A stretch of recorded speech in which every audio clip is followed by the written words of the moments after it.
कि समाज के लिए एकजुट होने की अभी आवश्यकता पड़ गई है। इसलिए आदिवासी समाज अभी जाग रहा है और जितने भी हमारे त्योहार है, सांस्कृतिक त्योहार हो, हमारे खत्रीजों के जन्म दिवस हो, हमारा समाज अब समझ गया है कि हमको एकत्रित होने की जरूरत है। वो इसलिए समझ पा रहा है कि हमारे ऊपर समस्याएं ज्यादा बढ़ गई है। समस्याएं ज्यादा इसलिए बढ़ गई थी कि आदिवासी समाज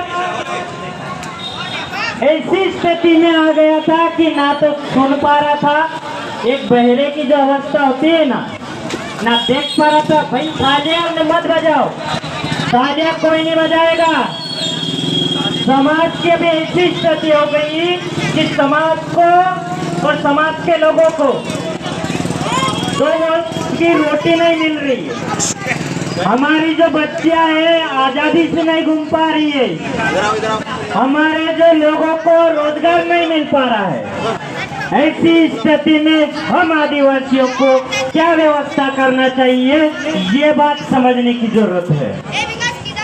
यही बात जब हमारे पूर्वज भगवान टंट्याबिल, बिरसा मुंडा, खाजा नायक, भीमा नायक, रुमल्या नायक, पिंजा नायक, निमजा नायक, गोरखा नायक, इन उस वक्त इसी चीज की लड़ाई लड़ी थी कि जहाँ पर हमारा गांव है, हमारा देश है, हमारा राज है, वहाँ पे हमारा राज ही होना चाहिए और भविष्य में भी हमारा राज होना चाहिए, क्योंकि हमारे आने वाली पीढ़ी वहाँ पे जिंदा रह सके।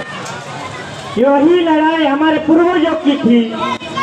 आज हम आदिवासियों की भी यही लड़ाई होनी चाहिए, क्योंकि जो सरकार है उस समय अंग्रेज से सरकार में, इस समय आप लोगों को ये पता चल जाना चाहिए कि सरकार में कौन लोग बैठे हुए हैं।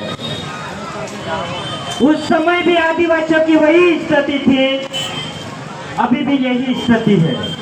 उस समय भी अंग्रेजों ने अलग अलग कानून लाके आदिवासियों की जमीन हड़प ली गई थी और अभी भी अलग अलग कानूनों के माध्यम से हमारी जमीन हड़प ली गई है। मध्य प्रदेश में टोटल 27 वन्यजीव अभयारण्य प्रस्तावित है, जिसमें ये तरुणवाल वाला बेल्ट से जो सातपुड़ा वाला जो अपना ये पांचमल वाला जो एरिया है वो भी वन्यजीव में प्रस्तावित है। यहाँ से फिर दूलिया से लेकर जो अपना जलगांव, बड़वानी, ब्राह्मपुर वाला जो बेल्ट है वो वन्यजीव यावल वाइल्ड सेंचुरी में प्रस्तावित है, जहाँ पर 100% आदिवासी रहता है। ये पांचमल वाला जो बेल्ट है, खेते वाला, तरुणमल वाला जो बेल्ट है, वहाँ पे भी 100% आदिवासी रहता है। ये पूरे की पूरी जमीन लीज पे देने के लिए प्रस्तावित हो चुकी है, जिसका रिजल्ट हम जोबट अलीराजपुर में देख रहे हैं कि फॉरेस्ट कंजर्वेशन एक्ट 2023 में बिल पारित हुआ था पिछले साल संसद में, वहाँ पे पास हो गया और पास होने के बाद में वो लागू हो गया। वो रिजल्ट कहाँ दिख गया? अलीराजपुर में। मेरा कहने का मतलब ये है कि आदिवासी सिर्फ दो चीजों पे टिकता है, एक तो जमीन और एक तो संस्कृति। उसकी वजह से आदिवासी कहलाता है। अगर उसकी संस्कृति खत्म तो आदिवासी खत्म। इसलिए आदिवासी समाज के लिए सबसे पहली बात कि इसकी संस्कृति को नहीं भूलना चाहिए, और दूसरी जमीन, क्योंकि जमीन से संस्कृति का उदय हुआ है। हमारे भगवान बिरसा मुंडा ने ये कहा है कि आदिवासी संस्कृति की जननी नारी शक्ति होती है, और वही संस्कृति हड़प्पा सभ्यता में उस समय पाई गई। तो साथियों, कहने का मतलब ये है कि जोबट में 70 गांव को उजाड़ने के लिए नीलामी हो गई है जमीन। 600 हेक्टेयर जमीन गई और अगला टारगेट है पाटी सिलावट क्षेत्र। उसके बाद में अपना टारगेट है। इसके लिए अपने को जागने की जरूरत है। जो आज जो पांचमल में जो भीड़ दिख रही है, इसको सामाजिक भीड़ में कन्वर्ट करने की हमारी जिम्मेदारी होनी चाहिए कि जो जनों की ये जो एकत्रित हुए हैं, विश्व आदिवासी दिवस के रूप में इसको सामाजिक आंदोलन यानी सामाजिक उठाव, एक उलगुलन, एक आंदोलन तैयार करने के लिए हमें एकत्रित होने की जरूरत है। और उसके लिए तुमको क्या करना पड़ेगा? उसके लिए तुमको हमारे जो पूर्वज है, भीमा नायक, खाजा नायक, टंट्याबिल जो लड़ाई लड़ी थी, उनके संघर्ष सिद्धांत और विचारधारा को समझाने की जरूरत है। और किसको? समाज को। वो इसलिए क्योंकि जितनी भी ज्यादा इस देश में परेशानी हो रही है सिर्फ आदिवासियों पे हो रही है। तो साथियों, ये तो एक जमीन और हमारे क्रांतिकारियों की बात हो गई। मैं बात करता हूँ विश्व आदिवासी दिवस की।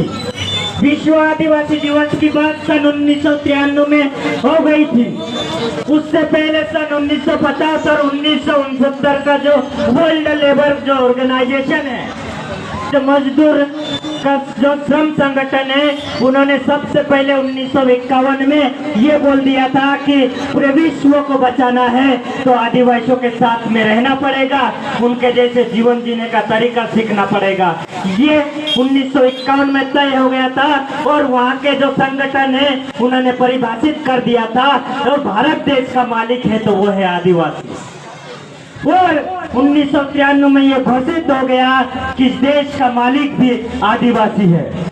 लेकिन सबसे दुर्भाग्यपूर्ण ये बात है कि इस देश की सरकार आदिवासी को आदिवासी नहीं मानती है। इस देश की सरकार आदिवासी को आदिवासी नहीं मानती है। उसको क्या बोलती है मालूम है? जनजाति और वनवासी बोलती है। और उसमें भी हमारे ही लोगों से कहलवाते हैं कि हम वनवासी हैं, हम जनजाति है। तो अगर जनजाति और वनवासी कहना चालू कर दोगे आप, तो आने वाले समय में आपको बोलने की भी जरूरत नहीं रहेगी, कहने की भी जरूरत नहीं रहेगी। आदिवासी शब्द खत्म, तो आप सीधे स्वर्गवासी हो जाओगे। आदिवासी शब्द का कोई औचित्य नहीं रहेगा, क्योंकि आदिवासी शब्द खत्म होने की स्थिति में आ गया।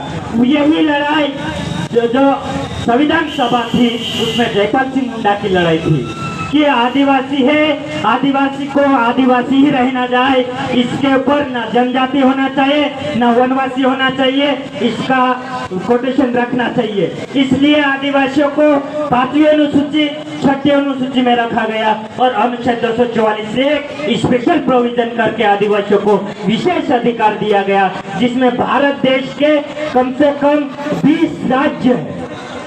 5वीं अनुसूची और 6ठी अनुसूची में कम से कम 20 राज्य है और 20वें राज्य में मध्य प्रदेश भी आता है।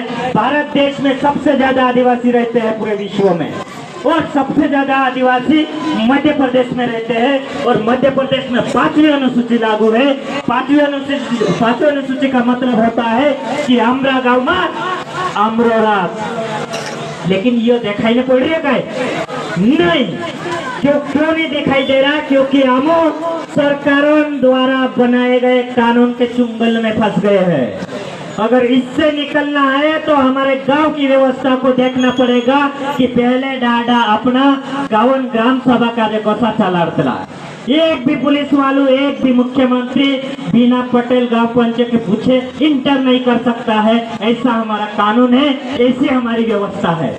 लेकिन आज जो भी मुंह उठा के पुलिस प्रशासन हो, तहसीलदार हो, पटवारी हो, सीधा चले जाता है और हमारी जमीन पे जाके खड़ा होकर टेप लेके नापने लग जाता है। ये आजादी किसने दी इनको? ये आजादी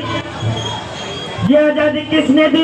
ये आजादी इन्होंने षड्यंत्र पूर्वक हमारे लोगों को उनके पक्ष में किया, उनके पक्ष में कर हमारे कानूनों को भुलाया और हमारी व्यवस्था को भुलाकर इन्होंने हमारे लोगों को गुमराह किया।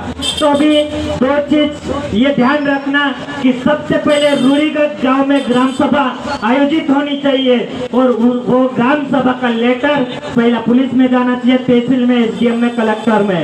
जब तक कि गांव के लोग नहीं बोलते हैं तब तक तुम्हारा यहाँ पे आना अवैध है, यहाँ नहीं आ सकते आप लोग। ये चीज आपको करना पड़ेगा, तभी आपकी जमीन बचेगी, तभी आपकी संस्कृति बचेगी।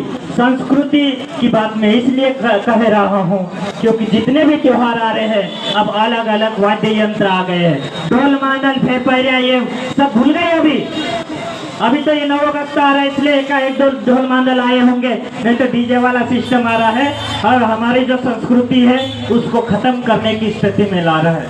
अगर तुम संस्कृति को खत्म किए तो तुम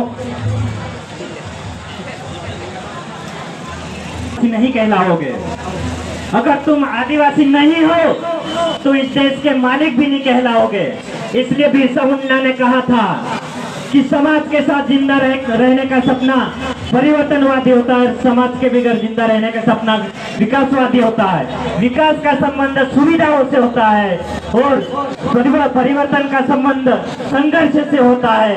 यही संघर्ष हमारे पूर्वजों का भी था और हमारा भी आज भी दिखाई देता है। तो साथियों, आज तुम लोग कम से कम यहाँ एकत्रित हुए, यानी समाज को समझ गए, समाज के मुद्दे को समझ गए हो और भविष्य में ये समझ जाओगे कि समाज की लड़ाई क्या है, टंट्याबिल की लड़ाई क्या है, बिरसा मुंडा की लड़ाई क्या थी। वही लड़ाई आप लोगों को लड़ने की जरूरत है, ये आपको समझ में आ जाएगा। उस दिन एक नई क्रांति आएगी, उस दिन इस देश की सरकार और शासन के खिलाफ में और उसी दिन इस देश के आदिवासियों की विचारधारा के खिलाफ जो लोग यहाँ पे काम कर रहे हैं उनके खिलाफ में जन आंदोलन तैयार होगा, उलगुलान तैयार होगा साथियों। और ये जरूरी है क्योंकि अब हमारे जैसे युवा लड़ने लग गए तो प्रशासन एक तरफा हो गई। यहाँ पे पल्सोत आंदोलन में देखो, हम समाज के लिए लड़ रहे थे, समाज में जो अन्याय हो रहा था, अत्याचार हो रहा था, वहाँ के युवा लड़ रहे थे। पुलिस प्रशासन ने 144 लगा के ये बोल दी कि यहाँ पे कानून का उल्लंघन किया। भाई 5वीं अनुसूची एरिया में 144 अवैध होती है क्योंकि 5वीं अनुसूचित क्षेत्र में आदिवासियों का शासन चलता है, आदिवासियों का राज चलता है। यहाँ का कलेक्टर ने बिना आदिवासियों की मंशा के जहाँ देखे जब देखे किसी के भी त्योहार अपना मानसमा दिवासो है यहाँ साथी कहीं नहीं 144, लेकिन कोई भी अनुसूचित क्षेत्र में जो भी धर्म के त्योहार आते हैं वहाँ पे 144 लगाते हैं। तो ये किसको पूछ के लगाते हैं, ये सवाल करने की हमें प्रशासन को जरूरत है। फिर हमारे जो प्रोग्राम होते हैं वहाँ पे 144 का आंदोलन उल्लंघन करके हमारे पे कार्रवाई की जाती है। तो ये चीजें आप लोगों को सोचना पड़ेगा, समझना पड़ेगा, क्योंकि अब ये समय आ गया है उलगुलान करने की, आंदोलन करने की, महिलाओं को समझने की कि एक और